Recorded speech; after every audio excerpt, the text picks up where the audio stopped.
తమరు దయచేసి కూర్చోండి సార్, మేము కండక్ట్ చేసుకుంటాం. సభ ఎలా కండక్ట్ చేయాలో తెలుసు. సభ్యులతోనే మాట్లాడుతున్నాను.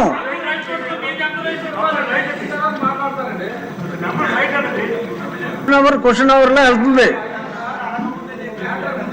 ఏం అడగాలో చెప్తున్నా, ఎందుకంటే అడగాల్సింది తప్ప అన్నీ అడుగుతున్నారు. దయచేసి ఇది సభాపతికి సభ్యుడికి సంబంధించింది, ఎవరు ఇంటర్ఫేర్ కావద్దు.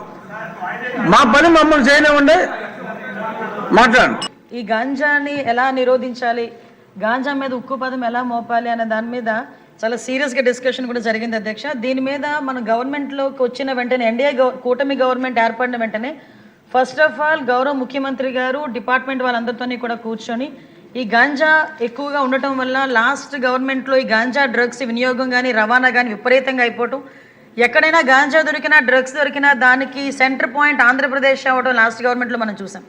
దీని నేపథ్యంలో ఫస్ట్ ఆఫ్ ఆల్ ఈ క్రైమ్ రేటును తగ్గించాలి అంటే ఈ గాంజాని అరికట్టాలి, అదేవిధంగా డ్రగ్స్ని అరికట్టాలి అనే ఏకైక ఉద్దేశంతో గౌరవ చంద్రబాబు నాయుడు గారు సీఎం గారు ఒక ఏర్పాటు చేసుకుని ఈగల్ అని ఒక సపరేట్గా ఒక వింగ్ని కూడా ఏర్పాటు చేయడం జరిగింది అధ్యక్ష. దానికి ఆంధ్రప్రదేశ్ ప్రభుత్వం కూడా జీవోఎంఎస్ నెంబర్ 145 మొన్ననే మనకు ఇచ్చారు అధ్యక్ష. మొన్న బడ్జెట్లో కూడా ఈగల్కి సపరేట్గా ఒక బడ్జెట్ని కూడా కేటాయించారు అధ్యక్ష. ఒక IG level officer, DIG level ఆఫీసర్ని ఏర్పాటు చేసి ఒక టీంని ఏర్పాటు చేయడమే కాకుండా ప్రతి జిల్లాలోని కూడా ఈగల్ టీమ్స్ని ఏర్పాటు చేయడం, అదేవిధంగా నార్కోటిక్ పోలీస్ స్టేషన్స్ని ప్రతి జిల్లాలో సుమారుగా 26 జిల్లాల్లోని కూడా అధ్యక్ష నార్కోటిక్ కంట్రోల్ సెల్స్ని ఏర్పాటు చేయడం కూడా జరిగింది అధ్యక్ష. ఇందాక మన సభ్యులు మాట్లాడుతున్నప్పుడు 11,000 ఎకరాల నుంచి మనకు 100 ఎకరాల వరకు రావటం అనేది సంతోషంగా ఉంది అని చెప్పారు. దీన్ని కూడా ఎలా కంట్రోల్ చేయాలి, దానికి సంబంధించిన ప్రతి ఇన్ఫర్మేషన్ కూడా డిపార్ట్మెంట్ వాళ్ళ దగ్గర ఉంటుందని చెప్పారు అధ్యక్ష.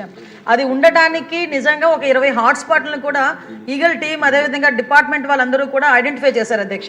సుమారుగా మనం చూసుకుంటే అధ్యక్ష నెంబర్ ఆఫ్ విలేజెస్ చూసుకుంటే దగ్గర 7 విలేజెస్లో అధ్యక్ష 375 అంటే మండలాల్లో 7 మండలాల్లో 375 విలేజెస్లో ఈ హాట్స్పాట్స్ని గుర్తించి కల్టివేషన్ చేయకుండా తీసుకునే బాధ్యతను కూడా తీసుకున్నారు అధ్యక్ష. ఒక ఎగ్జాంపుల్ చెప్పాలి అధ్యక్ష, 359 ఫ్యామిలీస్ ఇందులోని గత కొన్ని సంవత్సరాలుగా వీళ్ళు హ్యాబిచువల్ అఫెండర్స్ అధ్యక్ష. కల్టివేషన్ చేస్తూనే ఉంటారు, ఎంతమంది చెప్పనేయండి ఎన్ని చేయనియండి వాళ్ళు అక్కడ కల్టివేషన్ చేస్తూనే ఉంటారనమాట.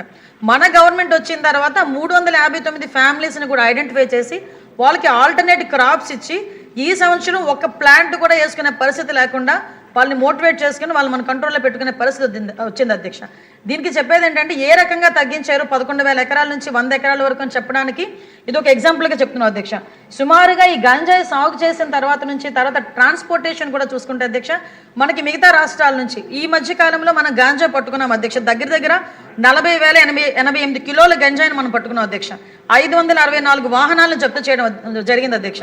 అంటే సుమారుగా మనం చూసుకుంటే అధ్యక్ష మన దగ్గర కల్టివేషన్ కన్నా ఈ చుట్టుపక్కల రాష్ట్రాల నుంచి మన దగ్గరికి వచ్చే ట్రాన్స్పోర్టేషన్ చాలా ఎక్కువగా ఉంది అధ్యక్ష.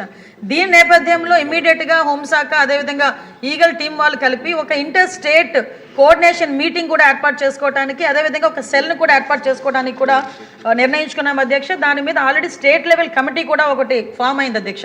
సిఎస్ గారి ఆధ్వర్యంలో ఒక స్టేట్ లెవెల్ కమిటీ అదేవిధంగా మనకి డిస్ట్రిక్ట్ లెవెల్ కమిటీస్ కూడా ఇందులో ఉన్నాయి అధ్యక్ష. డిస్ట్రిక్ట్ మెజిస్ట్రేట్ మనకి ఆధ్వర్యంలో మన ఎస్పీ గారు చైర్మన్గా ఉండి ఒక కమిటీ కూడా ఏర్పాటు చేసుకోవడం జరిగింది అధ్యక్ష.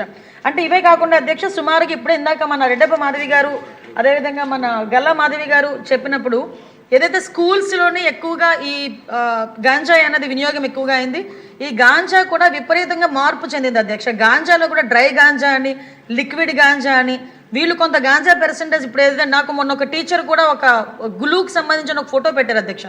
ఆ గ్లూకి సంబంధించింది ఎక్కువ పిల్లలు వాడుతున్నారు, అదేంటో ఒకసారి చెక్ చేయించండి అని కూడా నాకు కూడా పంపించడం జరిగింది అధ్యక్ష. ఈ గ్లూస్ కానీ పెయిన్ కిల్లర్స్ అంటే రూపం మార్చుకొని గాంజాయికి ప్రత్యామ్నాయంగా గాంజాయితో కలిసినవి ఇవన్నీ కూడా తీసుకురావడం జరిగింది అధ్యక్ష. దీనిని ఎట్టి పరిస్థితుల్లోని గ్రౌండ్ లెవెల్ నుంచి కూడా మనం క్లియర్ చేయాలి అని ఒకే ఒక ఉద్దేశంతో ఎస్పెషల్లీ గౌరవ విద్యాశాఖ మంత్రి నారా లోకేష్ గారు ఆధ్వర్యంలో ఈరోజు స్కూల్స్లో కూడా ఈగల్ టీమ్స్ని ఏర్పాటు చేసుకోవడం జరిగింది అధ్యక్ష. దానికి సపరేట్గా ఒక జీవో కూడా ఇవ్వడం జరిగింది అధ్యక్ష. మెమో నెంబర్ 271473/MS/2025 మొన్న 10th ఫిబ్రవరిన ఇది సర్క్యులర్ కూడా జారీ చేయడం జరిగింది అధ్యక్ష. దీన్ని బట్టి స్కూల్స్లోని కూడా ఈగల్ టీమ్ని ఏర్పాటు చేయడం, ఈగల్ టీం ద్వారా చిన్నపిల్లలకి కూడా అవేర్నెస్ క్రియేట్ చేయడం, ఎవరైనా ఇటువంటి బారిన పడి వాళ్ళు ఇబ్బంది పడే పరిస్థితులు కానీ అవతల వాళ్ళు ఇబ్బందులు పెట్టే పరిస్థితి కానీ వస్తే ఆ ఇన్ఫర్మేషన్ కన్సల్ట్ టీచర్స్కి ఇవ్వడం, హెచ్ఎంకి ఇవ్వడం, వాళ్ళని డీఅడిక్షన్ సెంటర్లోకి కూడా వాళ్ళని పంపించి ఏర్పాటు చేయడం, ఇదంతా ఒక ప్రొసీజర్ ప్రకారం చేయడానికి ఈరోజు గవర్నమెంట్ కూడా సిద్ధపడింది అధ్యక్ష. గ్రామాల లెవెల్లోనే కాదు, పాఠశాల లెవెల్లోని కూడా గాంజా నిర్మూలించాలి అనుకుంటే ఈగల్ టీమ్స్ అనేవి చాలా ఎక్కువగా ఉపయోగపడే పరిస్థితి ఉంది. దయచేసి ఇక్కడ ఉన్న సభ్యులందరూ కూడా వాళ్ళ పరిధిలో, నియోజకవర్గ పరిధిలో ఉన్న స్కూల్స్ అన్నింటిలోని కూడా ఈ ఈగల్ టీమ్స్ని ఏర్పాటు చేయడం, అదేవిధంగా వాళ్ళకి కూడా అవేర్నెస్ ఇవ్వడంలో లోకల్ మన ఎమ్మెల్యేస్ కూడా ఇన్వాల్వ్ అవ్వాలని, మంత్రులు కూడా ఇన్వాల్వ్ అవ్వాలని ప్రత్యేకంగా నేను కోరుకుంటున్నాను అధ్యక్ష. అదేవిధంగా అధ్యక్ష, మనకి పర్టికులర్గా అధ్యక్ష ఈగల్ టీమ్స్తో పాటు ఒక వర్క్షాప్స్ ఏర్పాటు చేయడం అధ్యక్ష. ఈ వర్క్షాప్స్ ఏర్పాటు చేయడం, డీఅడిక్షన్ సెంటర్స్ దగ్గర 44 డీఅడిక్షన్ సెంటర్స్ మన దగ్గర ఉన్నాయి అధ్యక్ష. అంటే ప్రైవేటు గవర్నమెంట్ కలుపుకొని వీటన్నిటికీ కూడా అధ్యక్ష వాళ్ళ దగ్గర వాళ్ళని సైకలాజికల్గా వాళ్ళకి ట్రీట్మెంట్ ఇవ్వడానికి కానీ, మెడికల్గా ట్రీట్మెంట్ ఇవ్వడానికి కానీ, వాళ్ళకి అవేర్నెస్ క్రియేట్ చేయడానికి కానీ, వాళ్ళకి మెడికల్ ట్రీట్మెంట్ ఉన్నన్ని రోజులు కూడా వాళ్ళకి ఫ్రీగా ఏర్పాటు చేసే పరిస్థితులు కానీ ఇవన్నీ కూడా మనం ఏర్పాటు చేసుకుంటున్నాం అధ్యక్ష. ప్రత్యేకంగా జైల్స్లో కూడా డీఅడిక్షన్ సెంటర్స్ పెట్టడానికి కేంద్ర మంత్రిత్వ శాఖ కూడా ఆదేశాలు కూడా ఇవ్వడం జరిగింది. ఎక్కడైతే జైల్స్ ఉన్నాయో జైల్స్ లోపలే, అంటే మళ్ళీ వీళ్ళని బయటకు తీసుకొచ్చి డీఅడిక్షన్ సెంటర్లో జాయిన్ చేసి వాళ్ళకి సపరేట్గా వాళ్ళకి ప్రొటెక్షన్ ఇచ్చి ఇవన్నీ కాకుండా జైల్స్లోనే ఏర్పాటు చేసే విధంగా కూడా మనం ఏర్పాటు చేసుకోవడం జరిగింది అధ్యక్ష. ప్రత్యేకంగా ఈగల్ టీమ్ ప్రత్యేకంగా ఒక టోల్ ఫ్రీ నెంబర్ కూడా ఏర్పాటు చేయడం జరిగింది అధ్యక్ష. 1972 అనే ఒక టోల్ ఫ్రీ నెంబర్ను కూడా ఏర్పాటు చేసుకొని దీని ద్వారా ఎక్కడైనా గాంజా సాగు జరుగుతుంటే కనుక వాళ్ళు ఇమీడియట్గా ఇన్ఫర్మేషన్ ఇచ్చే పరిస్థితి కూడా మనం తీసుకున్నాం అధ్యక్ష. ఇప్పటికే చాలా మంది కూడా మనకు వస్తున్నాయి అధ్యక్ష. ప్రత్యేకంగా ఈ కల్టివేషన్ మనం ఎలా ఆపగలిగామంటే ఈ సంవత్సరం మనకి రికార్డు స్థాయిలో 46 లక్షల మొక్కల్ని ఆల్టర్నేటివ్ క్రాప్ని ఇవ్వడం జరిగింది అధ్యక్ష. ఈ 8 మంత్స్ 9 మంత్స్లోనే అంటే దగ్గర 21 సంబంధించిన 21 ఆల్టర్నేటివ్ క్రాప్స్ని కూడా మనకి ఇవ్వడం జరిగింది అధ్యక్ష.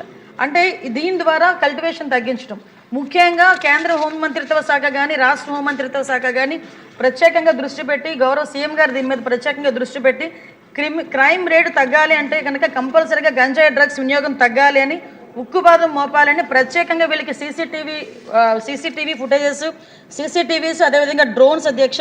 ఆ డ్రోన్స్తో పాటు అధ్యక్ష మనకి చూసుకుంటే అధ్యక్ష వీళ్ళకి డ్రోన్ టెక్నాలజీని ఉపయోగించుకోవడం, ఎడ్రిన్ శాటిలైట్స్ని ఉపయోగించుకోవడం, ఆల్టర్నేటివ్ క్రాప్స్ని ఉపయోగించుకోవడం, ఓవరాల్గా ఇలా దీన్ని బేస్ చేసుకొని క్రాప్ను మొత్తం అంతా కూడా మనం క్లియర్ చేసుకోవడం జరిగింది అధ్యక్ష. ఇప్పుడు వీటిలే కాకుండా అధ్యక్ష ఇంటర్ డిపార్ట్మెంట్ కోఆర్డినేషన్తో కూడా వాళ్ళకి అన్ని రకాలుగా ఒక సబ్స్టిట్యూషన్ అంటే వాళ్ళకి ఆల్టర్నేటివ్ క్రాప్స్ని ఇవ్వటం కానీ, వాళ్ళకి మోటివేషన్ కార్యక్రమాలు చేపట్టడం కానీ ఇవన్నీ కూడా జరిగింది అధ్యక్ష. ముఖ్యంగా ఇందాక మీకు చెప్పినట్టుగా నిఘాను బలోపేతం చేయడం, సీసీటీవీస్ని, డ్రోన్స్ని ఏర్పాటు చేసుకోవడం.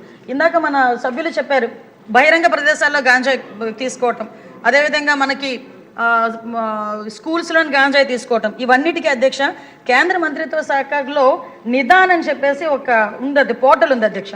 National integrated database and arrested